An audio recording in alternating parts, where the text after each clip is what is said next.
Okay, so this little video is going to help you remember the contents and the values of the metabolic panel fishbone, which looks just like this, sort of a sideways Y with a few lines. Each line represents a spot. I usually can remember them by thinking of something related to food or drink. So the top section, I think salty, so sodium plus chloride, that's salt. A salty bun, so kind of like a pretzel, first food reference. And then on the bottom section and the end of the Y, I think about breakfast. So I think usually bananas, so that's potassium. Probably have a little coffee.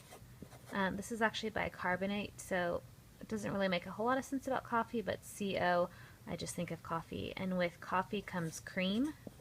So this is creatinine, also abbreviated like that. And then typically people put sugar in their coffee, so this is glucose. For the most part, I have a way to associate the numbers, but sometimes it's just pure memorization. So that case, that is the case with sodium, so that's just 135 to 145, and I just remember that one, so sorry, nothing special for that. With chloride, aka you can think of chlorine, I think of hot tubs, and hot tubs usually have a high temp, so 98 to 106. And then my classmate Jess actually came up with this one for bun. This is blood urea nitrogen, and these numbers vary on so many sources, so I've seen them all over the place, but the ones I'm going to remember are 5 to 30. When you're 5 years old, usually people think your buns are pretty cute, and when you're 30, they don't really care so much anymore. So now to the bottom section, potassium.